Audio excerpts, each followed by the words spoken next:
Assalamualaikum. Selamat datang kalian para penggemar cerita horor yang ada dimanapun. Sudah makankah? Kalau belum silahkan makan dulu. Kalau sudah makan, langsung saja klik tombol subscribe di bawah. Sebagai gantinya, saya akan menceritakan kisah yang berjudul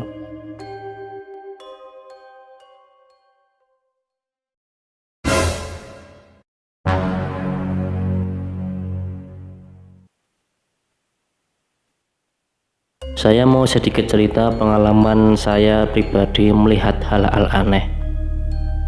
Berikut ceritanya.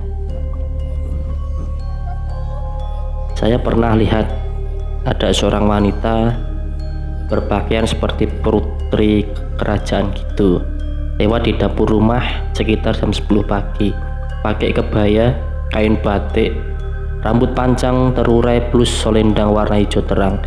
Jalannya melayang. Walau lihat dari lubang kunci yang udah jebol dengan lubang berdiameter sekepala tangan, saya jelas banget lihat sosok itu dan cuma melongo lihat dia lewat begitu aja tanpa berkata apa-apa. Pas dicek ke dapur, nggak ada siapa-siapa.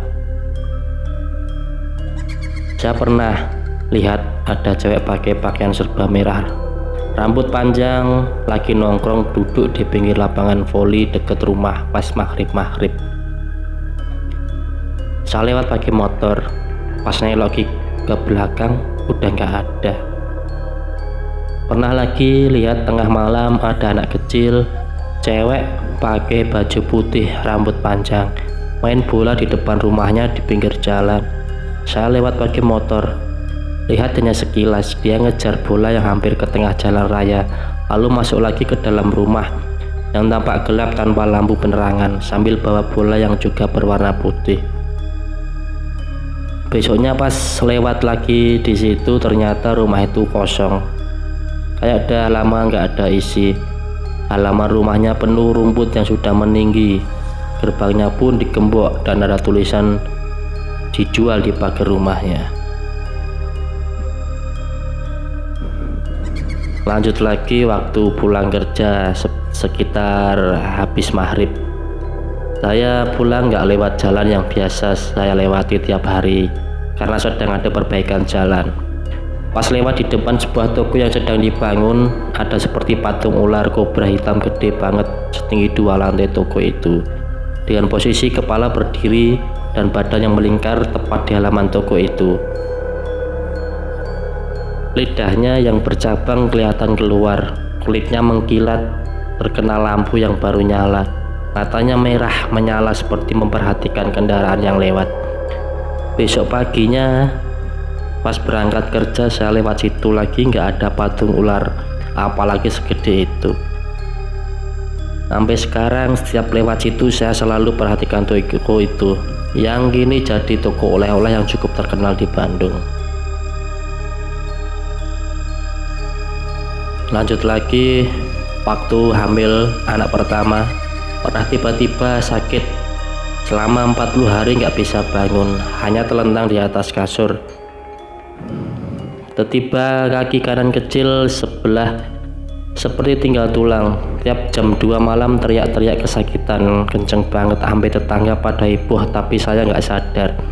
Pas dibawa ke dokter bilang hanya sugesti aja, nggak kenapa-napa.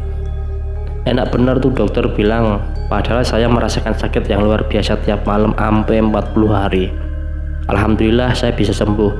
Saya mimpi ada 2 orang kakek nenek yang pijitin kaki saya sampai saya bisa jalan lagi. Pas bangun dari tidur beneran sembuh dan bisa jalan normal lagi. Dan ada lagi ponakan saya yang masih usia 4 tahun, karena belum punya teman pas orang tuanya pindah kontrakan rumah, jadi dia main aja sendirian di rumah, sering ngomong sendiri, dan dia bilang punya teman anak cewek kembar yang sering main ke rumah. Sampai pernah siang pas dia mau tidur, tiba-tiba langsung lari ke pintu rumah. Katanya temennya memanggil-manggil, dia ngajakin main, padahal nggak ada siapa-siapa. Kita anggap hanya imajinasi dia, tapi lama-lama kok serem ya. Ponakan saya jelasin detail temannya kembar itu, pakai baju seragam putih merah SD, yang satu kakinya berdarah, yang satu tangannya berdarah. Sampai saking penasarannya, pernah pas lagi main yang katanya ponakan saya ada di situ temennya tuh, ibunya nyuruh ponakan saya untuk tanya nama dan lain-lain sama temennya itu. Ponakan saya mengulang pertanyaan ibunya dengan bertanya ke arah dekat bonekanya. Ponakan saya nerusin jawaban dari sosok itu kepada ibunya soal nama mereka, nama sekolahnya, alamat rumah dia, dan nama orang tuanya. Berikut kenapa dia berdarah-darah. Pas nanya ke warung deket rumah kontrakan seberang jalan, beberapa tahun ke belakang memang pernah ada anak SD kembar yang meninggal ketabrak di situ. Gak pikir panjang langsung pindah rumah dan anaknya diruqyah. Alhamdulillah anaknya udah lupa kejadian itu.